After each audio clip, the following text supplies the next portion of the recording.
I've sold a vehicle on like Facebook Marketplace, Mhm. and that was a pain in the ass. Yeah. Like, not only did I, take the pictures, clean it up, get it listed, but I must have had 15 or 20 freaking people reach out to me.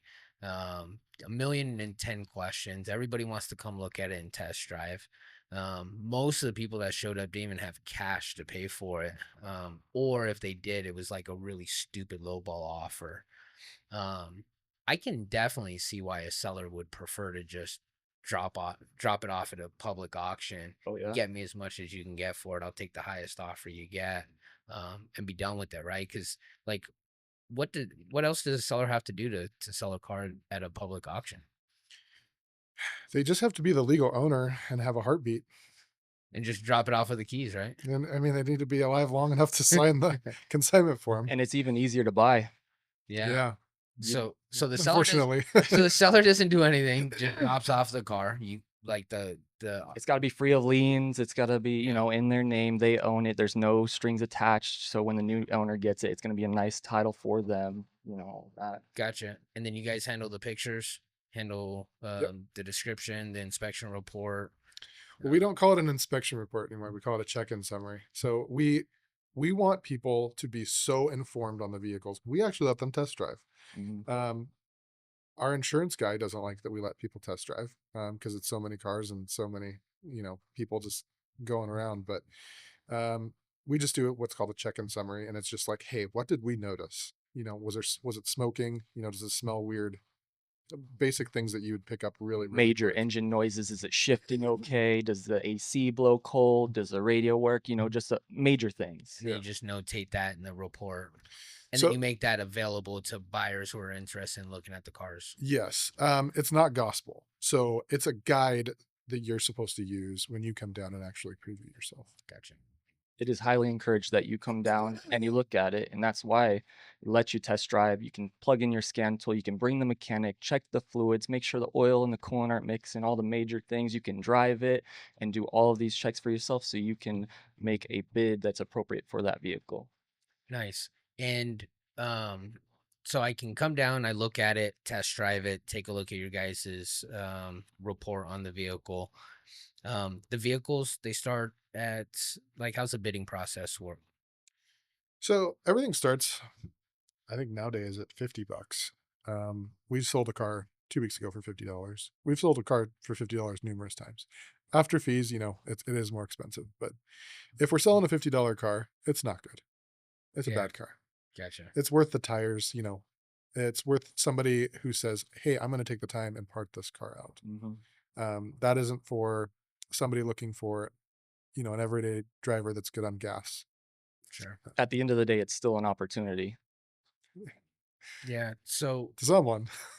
what and I would assume too, everybody tends to want a newer vehicle. I mean, just generally. Mhm. So like some of the older vehicles I assume come up for auction a little bit more often just because, 2004, 2006, listing it on Facebook Marketplace or on Craigslist or OfferUp or something probably isn't going to get a ton of even views, to tell you the truth, because there's people got to search for it, and be in the market for that. But you run it through auction, those are probably some of the cheaper vehicles on the sell side, that somebody could pick up that are perfectly fine vehicles too, right? They're just Absolutely. because when I looked, in fact, I actually just bought a 2004 Volvo. It's my daily driver now. It's got 125,000 miles on it. $2,500. Oh, yeah. I was stoked. I But daily drive auction cars every single every day. day. Yep. And all the employees, they buy their cars from the auction. They're like, hey, I've been looking for one of those. And I just bought my mom a car from the auction. Did you? I did. What'd you buy her? It's a 2008 LS 460 Lexus with Nice. 80,000 miles on it. Nice. What'd you get it for? $8,000, which is kind of high, but those cars it's an LS 460L, and those are so rare. Like Nice. they're the long version. Mhm. And so like the back seat has more room than the front seat. And 8,000 does sound like a lot, but dude, this thing's crazy Yeah, clean. it's And super you look clean. at that thing on Facebook Marketplace or OfferUp, and they're Yeah. going to be 12, 13, 14. And how many miles do they have on it? 80. Oh man, so you can't beat that for that. No, and it was garage kept, Sun City Mobile. So give me an idea of that car, right? So Mhm. you bought the car at auction. Like, what do you what do you think the story is on it, or like how did it end up at a public auction for then you to bid on and buy? Was it like is was that a trade in or something? I mean, So you can usually tell the chain of title a little bit, just based on the auto check. So you can see like, hey, how many owners have had? Has it been through all the auctions? You can kind of gauge that. Was it registered in Sun City? Or was sure. it registered, back east where there's a ton of rust? That's that information is there to inform whoever wants to buy it.